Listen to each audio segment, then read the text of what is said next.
राज्य के कई जिलों में इन दिनों यूरिया की कमी देखने को मिल रही है। सरसों, चना और गेहूं की बुवाई का सीजन होने की वजह से प्रदेश में सभी जिलों में डीएपी और यूरिया खाद की डिमांड लगातार बढ़ी हुई है। अब इसके लिए कृषि विभाग के अफसर किसानों की मांग पूरी करने में जुटे हुए हैं। माना यह जा रहा है कि इस बार अच्छी बारिश के चलते समय से पहले बुआई हुई है और बुआई का रकबा भी बढ़ा है। इसी वजह से यूरिया की डिमांड भी बढ़ी है। अब ऐसे में प्रदेश के किसानों को यूरिया के लिए दिक्कतों का सामना करना पड़ रहा है। इसको लेकर कृषि आयुक्त से खास बातचीत की हमारे संवाददाता काशीराम चौधरी ने सुनी।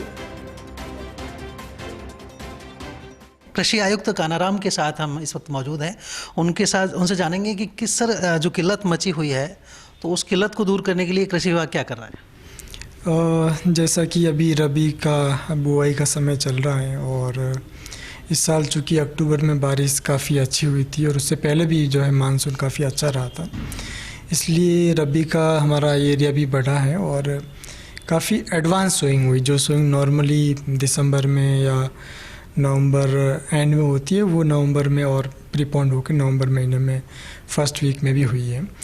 और लगभग लास्ट ईयर की तुलना में 20 लाख हेक्टेयर एरिया जो है वो अभी तक एक्स्ट्रा इस पीरियड तक सोइंग हुई है और इसी वजह से जो है एक डिमांड जो है वो ज़्यादा निकल के आई है। उसी कॉन्टेक्स्ट में चूँकि आपको पता होगा कि यूरिया और डीएपी की जो सप्लाई होती है वो केंद्र सरकार के माध्यम से होती है और राज्य उसका स्मूथ वितरण की कार्रवाई करता है। तो विभाग का पूरा प्रयास है कि सभी किसानों को जो है वो यूरिया मिले, इसलिए प्रायोरिटी के आधार पर जिन क्षेत्रों में अभी डिमांड ज़्यादा है वहाँ पर प्राथमिकता के आधार पर हम लोग रेक लगाने का प्रयास कर रहे हैं। विशेष तौर पे जो जिले आपने बताए हैं, चाहे भरतपुर संभाग हो, जयपुर संभाग हो या कोटा संभाग है, जहाँ अभी सरसों में विशेष तौर पे पानी दिया जा रहा, तो वहाँ पर यूरिया की सबसे ज़्यादा डिमांड निकल के आई, तो हम प्रायोरिटी पर सप्लाई कर रहे हैं। और बाकी ज़िलों में भी डिमांड का एनालिसिस करते हैं, वहाँ पर यूरिया सप्लाई किया जा रहा है।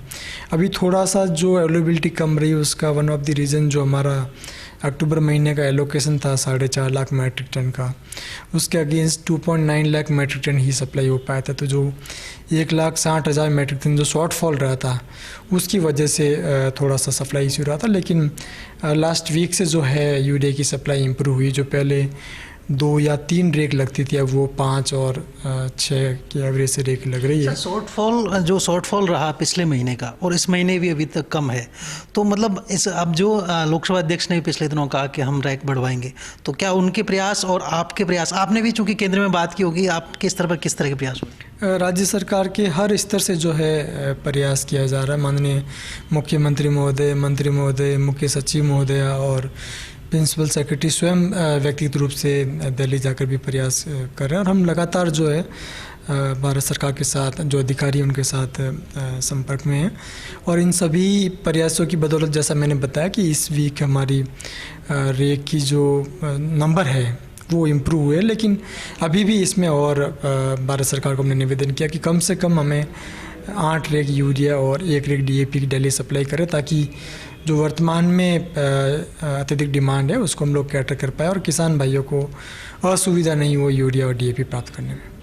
और सर, अब जो किसान जिन जिलों में डिमांड आ रही थी, तो क्या और कौन कौन से आपकी प्राथमिकता जिले हैं जिनमें क्या रैक लगाई जाएंगी? सभी जिलों में भी एक डिमांड और सप्लाई का हम लोग एनालिसिस करके रेक लगाते हैं।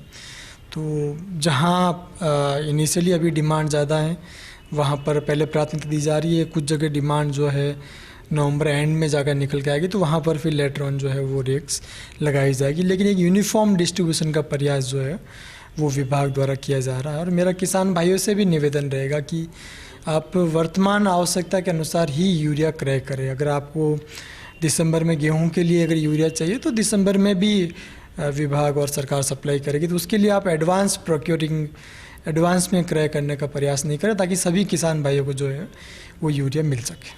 और जो कालाबाजारी कर रहे हैं सर यूरिया की, जो डीलर हैं या विक्रेता हैं, उन पर किस तरह की सख्ती हो रही है?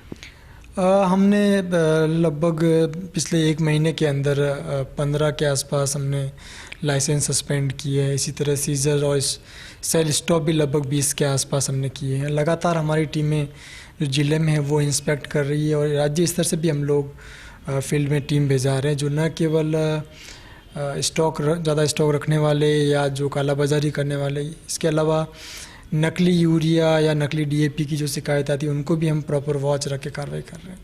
इसके अलावा कुछ जगह जहाँ हायर प्राइस की भी शिकायत आई है उन पे भी हमने सख्त कार्रवाई करते हुए उनके लाइसेंस सस्पेंशन की कार्रवाई की है।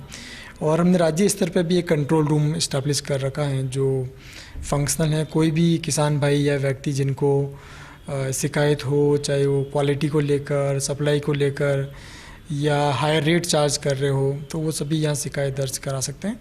विभाग उन पर त्वरित कार्रवाई कर रहा है। तो कृषि आयुक्त कानूराम, उनका कहना है कि किसान जल्दबाजी नहीं करें, जमाखोरी नहीं करें, क्योंकि अगले महीने भी निश्चित रूप से जो अलोकेशन है उसके मुताबिक यूरिया और डीएपी मिलते रहेंगे। और साथ ही उनका ये भी कहना है कि राज्य सरकार और केंद्र सरकार के संयुक्त प्रयासों से हर किसान तक उनकी ज़रूरत के मुताबिक यूरिया और डीएपी उपलब्ध कराया जाएगा। कैमरा पर्सन गिरीश जायसवाल के साथ Kashiram Chaudhary, First India News, Jaipur.